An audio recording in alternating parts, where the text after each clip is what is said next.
जय नीलकंठ भगवान की। नमस्कार आप सभी को। आज हम नीलकंठ, वह स्थान जहां भगवान शिव ने पिया था विष का प्याला, इस बारे में सुनेंगे। सनातन हिंदू धर्म के प्रमुख देवों में से एक भगवान शंकर, जिन्हें संहार का देवता माना जाता है।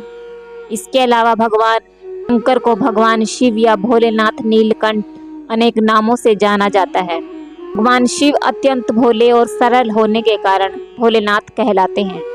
वहीं संहार के देवता होने के बावजूद संसार की रक्षा के लिए उनके द्वारा समुद्र मंथन के बाद विषपान तक किया, इसी के चलते उनका नाम नीलकंठ पड़ा।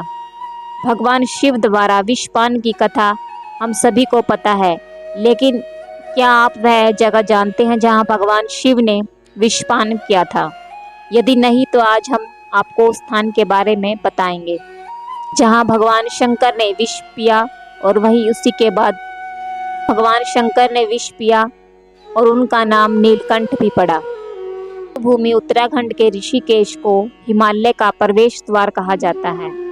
यहाँ मौजूद नीलकंठ महादेव मंदिर उत्तर भारत के मुख्य शिव मंदिरों में से एक है। यह नीलकंठ महादेव मंदिर ऋषिकेश से समीप मणिकूट पर्वत पर स्थित है। कहता है कि समुद्र मंथन के दौरान निकला विष शिव ने इसी स्थान पर पिया था। विष पीने के बाद उनका गला नीला पड़ गया, इसलिए उन्हें नीलकंठ कहा गया।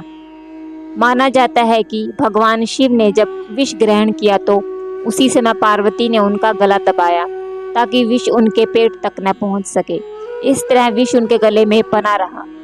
विषपान के बाद विष के गले में बने रहने से उनका गला नीला पड़ गया। गला नीला पड़ने के कारण भगवान शिव को नीलकंठ के नाम से जाना गया। मंदिर के समीप पानी का झरना भी है, जहां श्रद्धालु मंदिर के दर्शन करने से पहले स्नान करते हैं। तो ऋषिकेश शहर के निकट है, लेकिन पौड़ी जिले के यमकेश्वर ब्लॉक के अंतर आता है। ऋषिकेश से नीलकंठ तक पैदल दोनों तरीकों से पहुंचा जा सकता है। वाहन से जाने के लिए 3 सड़क मार्ग हैं। बैराज या ब्रह्मपुरी के रास्ते जाने पर 35 किलोमीटर की दूरी पड़ती है। सड़क का नज़दीक रास्ता रामझूला टैक्सी स्टैंड से है। यह रास्ता 23 किलोमीटर का है। वहीं स्वर्गाश्रम रामझूला से पैदल रास्ता 11 किलोमीटर तक ही है, जबकि ऋषिकेश शहर से पैदल दूरी 15 किलोमीटर है। नीलकंठ महादेव मंदिर जाने के लक्ष्मण झूले से टैक्सी मिलती है। निजी वाहन से भी यहाँ हम पहुँच सकते हैं। देवता, दानव, यहाँ तक कि मृत्यु के देवता यमराज और वासुकी नाग भी उसकी शक्ति देख आश्चर्यचकित रह गए। इस विष को कहीं फेंका नहीं जा सकता था, क्योंकि इसकी एक बूंद भी पृथ्वी पर पड़ती तो सृष्टि का विनाश हो जाता। देव और दानव में हलाहल विष को ग्रहण करने की क्षमता नहीं थी। केवल महादेव ही एकमात्र इसका विकल्प थे। ब्रह्मदेव ने महादेव का आह्वान किया। सृष्टि का इस प्रकार विनाश होते देख महादेव ने सारा हलाहल अपनी अंजलि में भर कर पी लिया। हर हर महादेव। देवभूमि उत्तराखंड के हरिद्वार में कई ऐसे स्थान हैं जिनका वर्णन धार्मिक ग्रंथों में किया गया है। कई ऐसे मंदिर हैं जिनकी प्राचीनता आदि अनादि काल की बताई जाती है। हरिद्वार में हर की पौड़ी को तीर्थ स्थान कहा जाता है। वहीं हरिद्वार को भोलेनाथ की नगरी भी कहा जाता है, जहां महादेव ने समुद्र मंथन से निकला विष पिया था।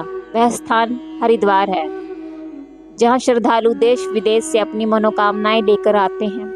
हरिद्वार में स्थित नीलेश्वर महादेव मंदिर का सनातन धर्म में विशेष स्थान है। इसका वर्णन धार्मिक ग्रंथों में भी किया गया है।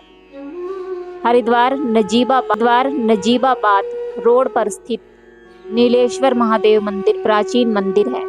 इस मंदिर में श्रद्धालु भक्तिभाव से नीलेश्वर महादेव की पूजा अर्चना करने आते हैं। मंदिर में रोजाना सुबह और शाम आरती होती है।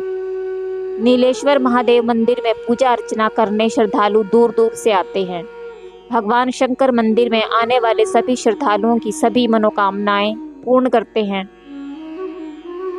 के पुजारी बताते हैं कि यह सतयुग के समय का शिवलिंग है।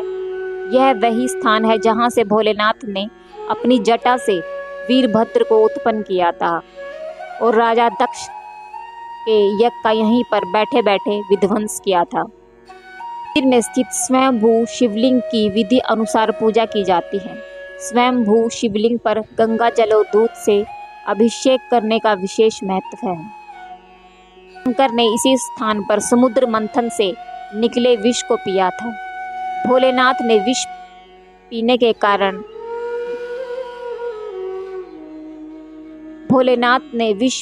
बाद यहीं से नीलकंठ पर जाकर आराम किया था। कहा जाता है कि जब भोलेनाथ ने समुद्र मंथन से निकला विष पिया तो यह पर्वत और गंगा का पानी नीला हो गया था। इसलिए आज भी इस पर्वत को नील पर्वत और गंगा को नील गंगा के नाम से जाना जाता है।